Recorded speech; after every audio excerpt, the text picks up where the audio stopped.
আমি জানতাম পারতাম কিন্তু আমার এই বাংলাদেশের মানুষের সাথে আসলে আমার ব্যথাটা আমি গতদিন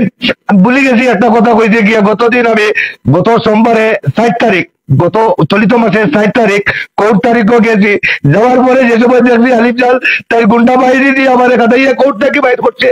তখন আমার জানার নিরাপত্তা আমি কিভাবে বাড়ি লিখি আমি জানি আর আমার আল্লাহ জানুন আমি দেশের গেছে বারবার কইয়ার আমি আইনের প্রতি শ্রদ্ধাশীল কিন্তু বর্তমান আস্থা হারিয়ে ফেলবো যারা দেশের মাঝে আমারও আস্থা উঠার বাটো গেছে গিয়া কারণ কিভাবে এত বড় ফৈকারির মনে করো বেইল ফকির দিয়ে সোয়াল করি খাইতো বাড়িয়ে বাড়িয়ে এর কিভাবে বেইল হয় আমি এইটা তো বোঝার লাগি দেশবাসীর ক্ষেত্রে আমি জানার চেষ্টা করি আর আমার বর্তমানে কেজির তারিখ আমার বেশ এটা পারি না মানি না নাই এই সময় এত বড় মানুষ আমি তো চিন্তা করি ভাই না আমার ফ্যামিলির এই যে বাচ্চা আছে যে সময় কয় বলতে আর কথা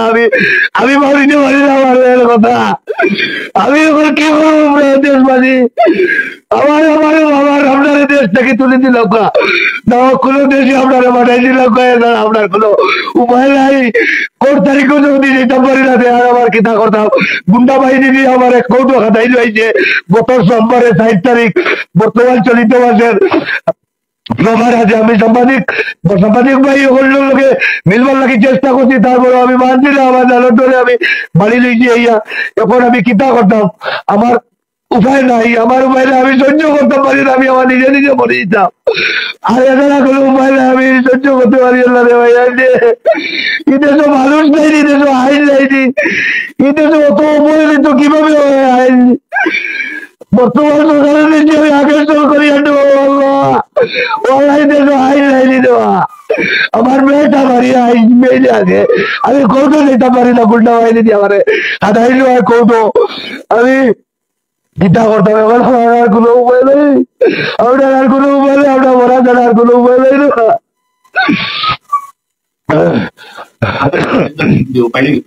আলিফ জান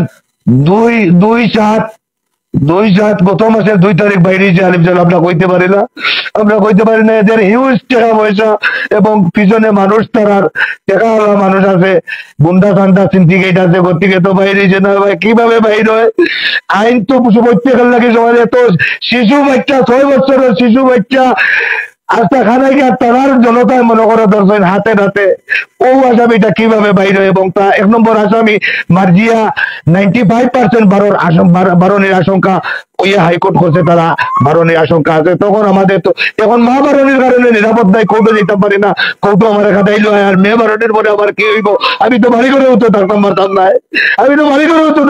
আমার নিরাপত্তা আমি মানুষ নাইনি এই দেশের নাগরিক নাইনি আমি আমার কোনো আমি কি কইতে আমার কথা মুখে দিয়ে যাচ্ছে না আমার অবন্ত অসুবিধা হয়েছে আমার মেয়ের কারণে আমি কি কইতাম সামাজিক ভাই আপনি আমি যারা বাংলাদেশের যত টিভি চ্যানেল প্রিন্ট মিডিয়া প্রত্যেক দৃষ্টি আকর্ষণ করে আমার মুদ্রার কথাটা আমার তো লোকের আমার মুদ্রার কথাটা আমি কিনা করতাম আমার মুদ্রার কথাটা আমার তো লোকের আমার মুদ্রার ক্ষতি বাইরে গেছে দেওয়া আমি কৌটো যেতে পারি না আমার কৌটো গেলে খাতায় আমি কি করবো আমার বাড়িতে তো নিরাপত্তা নাই বর্তমানে বাংলাদেশ প্রতিবাদ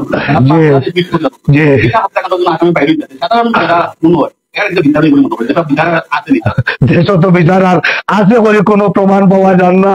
এই জন্য আমি বর্তমান সরকারের প্রতি কইয়ার আমি দৃষ্টি আকর্ষণ করি আর আমরা ভাসি নিয়ে দিলে ওরে বা তবুও আইন বহাল থাকুক আইনটার আইনের গতিতে চলুক আইন এইভাবে হেনেস্তা করুক কেন রে বা এটা ঠিক নাই আইন নিয়ে খেলাধুলা এগুলা ঠিক নাই আইনটারে দেশের অন্তত সঠিক রাখার চেষ্টা করুক আমরা মানুষ জানি এই দেশের নাগরিক জানি আপনি নোবেল বিজয় কিতাব পাইছই ও তার নোবেল বিজয় পাইছইনি আইনরে মনে করো জবাই করিয়া আপনি নোবেল বিজয় পাইয়া দেশ চালাই না আজকে এটা ঠিক নাই আপনি দেশের মানুষের প্রতি খেয়াল করুক দেশের অন্যায়ের প্রতি খেয়াল করুক দেশের খুন খারাপের প্রতি অন্যায় খেয়াল করুক আমরা বিচার চাই আর আত্মতৃপ্তি চাই না আমার বাচ্চার কোনো বিচার নাই আইন আদালতে কোনো বিচার নাইনি তখন আমার মেয়ের স্মৃতি দেখতে আমার বুক পেতে যায় কিছু বলতে পারি না আমার ছোট বাচ্চা নাই যখন আমার আম্মা আমার আমি মারবো এইভাবে আমার কাছে প্রশ্ন করে আমি মনটা বিধান দোয়া করি, মনটা আমার আসে না, আমি খেলাধুলা করতাম আমার মনটা কাছে। এই কথা শুনতে আমার বুক ফেটে যায়, আমি কিছু বলতাম পারি না।